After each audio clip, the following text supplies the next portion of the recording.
Hi ಎಲ್ಲೋ ನಮಸ್ತೆ ಸ್ನೇಹಿತರೆ, ಎಲ್ಲರಿಗೂ ಕೂಡ ಮತ್ತೊಮ್ಮೆ ನಿಮ್ಮ ಯೂಟ್ಯೂಬ್ ಚಾನಲ್ಗೆ ಪ್ರೀತಿಯ ಸ್ವಾಗತ. ಹಾಗೆ ಯಾರು ಈ ಚಾನಲ್ಗೆ ಸಬ್ಸ್ಕ್ರೈಬ್ ಮಾಡಿಲ್ಲ ಸಬ್ಸ್ಕ್ರೈಬ್ ಮಾಡಿ ಅಂತ ಹೇಳ್ತಾ, ನಿನ್ನೆ ರಾಜ್ಯ ಸರ್ಕಾರದ ಒಂದು ಸಂಪುಟ ಸಭೆ ಇತ್ತು ಸಂಜೆ 7 ಗಂಟೆಗೆ. ಆ ಒಂದು ಸಭೆ ಆದಮೇಲೆ KS ಪರೀಕ್ಷೆ ಬಗ್ಗೆ ಏನೆಲ್ಲ ಡಿಸ್ಕಷನ್ ಆಯಿತು ಆ ಸಭೆಯಲ್ಲಿ, ಅದರ ಬಗ್ಗೆ ಏನಾದರೂ ವಿಶೇಷವಾದ ಮಹತ್ವವಾದ ನಿರ್ಧಾರ ಸರ್ಕಾರದಿಂದ ಪ್ರಕಟ ಆಗುತ್ತಾ ಅಂತ ತುಂಬ ಜನ ಕೇಳ್ತಾ ಇದ್ರಿ. ಸೊ ಇವತ್ತು ಏನು ಅಧಿವೇಶನ ನಡೆಯೋದಿದೆ, ಸೊ ಇವತ್ತು ಆ ವಿಷಯದ ಬಗ್ಗೆ ಒಂದೇನಾದರೂ ನಮಗೆ ಮಾಹಿತಿ ಸಿಗಬಹುದು ಅನ್ನೋ ನಿರೀಕ್ಷೆ ಇದೆ. ಆ್ಯಂಡ್ ಒಂದಂತೂ ಸತ್ಯ, ವಿರೋಧ ಪಕ್ಷದ ನಾಯಕರು ಅಕ್ಷರಶಃ ಈ ಒಂದು ವಿಷಯದಲ್ಲಿ ಆಡಳಿತ ಸರ್ಕಾರಕ್ಕೆ ಸರಿಯಾದ ರೀತಿಯಲ್ಲೇ ತರಾಟೆಗೆ ತೆಗೆದುಕೊಂಡ್ರು.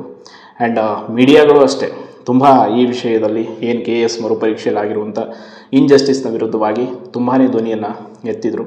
ಈ ಎಲ್ಲ ವಿಷಯಗಳಿಗಿಂತ ಮುಖ್ಯವಾಗಿ ಈ ಒಂದು ಏನಾದರೂ KPSCಯಲ್ಲಿ ಇವತ್ತೊಂದು ಸುಧಾರಣೆ ಮಾಡಬೇಕು ಅಥವಾ KS ಮರುಪರೀಕ್ಷೆ ಆಗಿರುವಂಥ ಅನ್ಯಾಯಕ್ಕೆ ನ್ಯಾಯ ಕೊಡಿಸಬೇಕು ಅನ್ನೋ ಒಂದು ಹಂತದವರೆಗೆ ಸರ್ಕಾರ ಬಂದಿದೆ ಅಂತಂದರೆ ಇದಕ್ಕೆ ಪ್ರಮುಖ ಕಾರಣ ಅಖಿಲ ಕರ್ನಾಟಕ ವಿದ್ಯಾರ್ಥಿ ಸಂಘಟನೆ ಆ್ಯಂಡ್ ಇನ್ನೊಂದು ನಮ್ಮ ಅಕ್ಷರ ತಂಡ, ಹಾಗೆ ಎಲ್ಲದಕ್ಕಿಂತ ಮುಖ್ಯವಾಗಿ ಕರ್ನಾಟಕ ರಕ್ಷಣಾ ವೇದಿಕೆಯ ನಾರಾಯಣಗೌಡರ ಬಣ.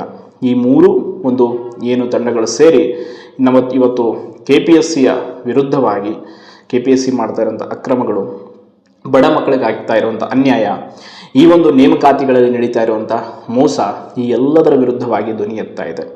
ಕೆಲವರು ಹೇಳ್ಬೋದು ಬರೀ ಪತ್ರಿಕೆಯಲ್ಲಿ ಪ್ರಕಟಣೆ ಬರ್ತಿದೆ, ಅದಕ್ಕೆಲ್ಲ ಸಾಕ್ಷಿ ಇಲ್ಲ ಅಂತ ಕೆಲವರು ಎಲ್ಲೋ ಹೇಳೋದನ್ನ ನಾನು ಕೇಳಿದೆ.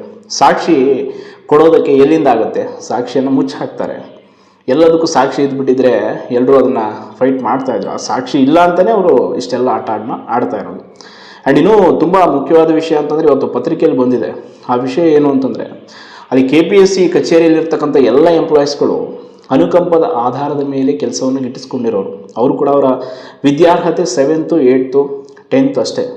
ಅಂಥವರು ಮಾಸ್ಟರ್ ಡಿಗ್ರಿ ಓದಿರುವಂಥ ಆ ಡಿಗ್ರಿಗಳನ್ನು ಓದಿರುವಂಥವ್ರನ್ನ ಆಯ್ಕೆ ಮಾಡುವಂಥ ನೇಮಕಾತಿ ಸಂಸ್ಥೆಯಲ್ಲಿ ಉನ್ನತ ಹುದ್ದೆಗಳಲ್ಲಿ ಇದ್ದಾರೆ ಅಂತಂದರೆ ಎಷ್ಟರ ಮಟ್ಟಿಗೆ ಶೋಚನೀಯ, ಇದೆಂಥ ವಿಪರ್ಯಾಸ.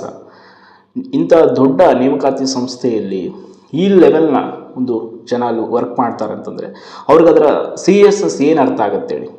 ಅವರಿಗೆ ಪ್ರಶ್ನೆ ಪತ್ರಿಕೆಯ ಈ ರೀತಿ ಆಗಿದೆ ಅಂದರೆ ಅಷ್ಟೇ, ಏನಾದರೂ ಅಷ್ಟೇ. ಅಲ್ಲಿ ಕರೆ ಮಾಡಿದಾಗ ಹೆಲ್ಪ್ಲೈನಿಗೆ ಅವ್ರು ಹೇಳೋದು ಕೇಳಿಬಿಟ್ರೆ ನಿಜಕ್ಕೂ ಆಶ್ಚರ್ಯ ಆಗುತ್ತೆ. ಅವ್ರು ಯಾರು ಕೂಡ ಸೌಜನ್ಯ ರೀತಿಯಿಂದ ಒಂದು ರೀತಿ ಅಭ್ಯರ್ಥಿಗಳು ಏನೋ ಕರೆ ಮಾಡಿದ್ದಾರೆ, ಅವ್ರಿಗೆ ಹೆಲ್ಪ್ಲೈನ್ ಅನ್ನೋ ಒಂದು ಪರಿಕಲ್ಪನೆಯೇ KPSCಯಲ್ಲಿ ಇಲ್ಲ. ಅವರೇನೋ ನಾವು ಅವ್ರ ಮನೆ ಆಸ್ತಿ ಕೇಳೋಕ್ಕೆ ಕಾಲ್ ಮಾಡಿದ್ದೀವಿ ಅನ್ನೋ ರೀತಿ ದಬಾಯಿಸಿ ಕಾಲ್ ಕಟ್ ಮಾಡ್ತಾರೆ. ಇಷ್ಟೆಲ್ಲ ನಡೀತಾ ಇದೆ KPSC ಒಳಗೆ. ಇನ್ನೊಂದು ವಿಷಯ ಅಂತಂದರೆ, ದಯವಿಟ್ಟು ಸೋಷಿಯಲ್ ಮೀಡಿಯಾದಲ್ಲಿ ದೊಡ್ಡ ದೊಡ್ಡ ಇನ್ಫ್ಲುಯೆನ್ಸರ್ಸ್ ಇದ್ದೀರಾ, ಯೂಟ್ಯೂಬಲ್ಲಿ ಕೂಡ ತುಂಬ ದೊಡ್ಡ ಮಟ್ಟದಲ್ಲಿದ್ದೀರಾ. ಕನ್ನಡ ಭಾಷೆ ಅಂತ ವಿಚಾರ ಬಂದಿದೆ ಈ ಒಂದು KPSC ಪರೀಕ್ಷೆಯಲ್ಲಿ. ಸೊ ದಯವಿಟ್ಟು ಇದರ ಬಗ್ಗೆ ನೀವು ಕೂಡ ಧ್ವನಿ ಎತ್ತಿ. ಕಾರಣ ಏನೆಲ್ಲ ವಿಷಯಗಳನ್ನು ಈಗ ಆಲ್ರೆಡಿ ಮನದಟ್ಟು ಮಾಡಬೇಕೆಲ್ಲವೂ ಕೂಡ ಆಗಿದೆ. ಬಟ್ ಇನ್ನಷ್ಟು ಈ ವಿಷಯ ಮುನ್ನೆಲೆಗೆ ಬರಬೇಕು ಅಂತಂದರೆ ಎಲ್ಲರೂ ಕೂಡ ಇದರ ಬಗ್ಗೆ ಧ್ವನಿಗೂಡಿಸ್ಬೇಕು. ನಮ್ಮ ಉದ್ದೇಶ ಈಗಾಗಿರುವಂಥ 384 ಏನಿದೆ KS ಮರುಪರೀಕ್ಷೆಯಲ್ಲಿ ಅನ್ಯಾಯ, ಇದು ರೀನೋಟಿಫಿಕೇಷನ್ ಆಗಬೇಕು.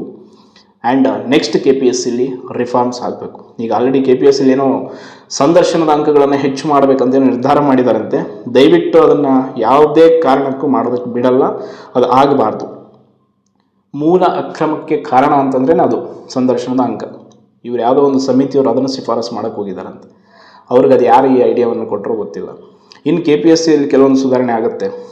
ಕಪ್ಪು ಪೆನ್ನಲ್ಲಿ ಬಳಸೋದನ್ನ ನೀಲಿ ಪೆನ್ ಬಳಸಿ, ಇವೆಲ್ಲ ಸುಧಾರಣೆ. ಇಂಥ ಸುಧಾರಣೆಗಳಿಗೆ ಯಾರಿಗೂ ಅವಶ್ಯಕತೆ ಇಲ್ಲ, ಅದರಿಂದ ಏನೂ ಬದಲಾಗಲ್ಲ.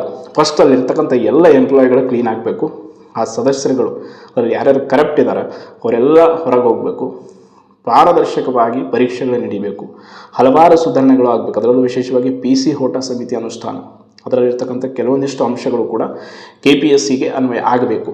ಒಟ್ಟಿನಲ್ಲಿ ನಮ್ಮ ಒಂದು ಬೇಡಿಕೆ, ಲಕ್ಷಾಂತರ ಅಭ್ಯರ್ಥಿಗಳ ಬೇಡಿಕೆ, ಈ ಒಂದು ಪರೀಕ್ಷೆಯಲ್ಲಾಗಿರುವ ಅನ್ಯಾಯಕ್ಕೆ ಮರುಪರೀಕ್ಷೆ ಆಗೋದಕ್ಕೆ ಸಾಧ್ಯ ಇಲ್ಲ, ಮರು ಅಧಿಸೂಚನೆ ಆಗಲಿ. ಆ್ಯಂಡ್ KPSCಯ ಸುಧಾರಣೆ ಅನ್ನೋದು ಹಂತ ಹಂತವಾಗಿ ಆಗಲಿ. ಎಲ್ಲ ರೀತಿಯಾದಂಥ ಒಂದು ವ್ಯವಸ್ಥಿತವಾದಂಥ ಬದಲಾವಣೆ KPSC ಆಗಲಿ. ಆ್ಯಂಡ್ ಮುಂಬರುವ ಪರೀಕ್ಷೆಗಳಾದರೂ ಸರಿಯಾಗಿ ನಡೀಲಿ ಅನ್ನೋದು, ಈ ವಿಷಯಕ್ಕೆ ಎಲ್ಲರೂ ಕೂಡ ಈಗ ಸನ್ನದ್ಧರಾಗಿದ್ದಾರೆ. ಆ್ಯಂಡ್ ನಾಳೆ ಫ್ರೀಡಮ್ ಪಾರ್ಕಲ್ಲಿ ಮತ್ತೊಂದು ಬೃಹತ್ ಹೋರಾಟಕ್ಕೆ ಕರ್ನಾಟಕ ರಕ್ಷಣಾ ವೇದಿಕೆ ಆ್ಯಂಡ್ ಅಖಿಲ ಕರ್ನಾಟಕ ವಿದ್ಯಾರ್ಥಿ ಸಂಘಟನೆ ಕರೆ ಕೊಟ್ಟಿದೆ.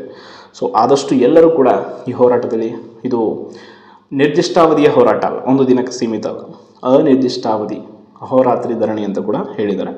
ಸೊ ಆದಷ್ಟು ಈ ಒಂದು ಹೋರಾಟಕ್ಕೆ ಎಲ್ಲರೂ ಕೂಡ ಭಾಗವಹಿಸಿ ನೋಡೋಣ, ಇವತ್ತೇನಾದರೂ ಸರ್ಕಾರದಿಂದ ಮಹತ್ವವಾದ ನಿರ್ಧಾರ ಪ್ರಕಟ ಆಗಬಹುದಾ ಅಂತ ಕಾದು ನೋಡೋಣ ಅಂತ ಹೇಳ್ತಾ ಧನ್ಯವಾದ.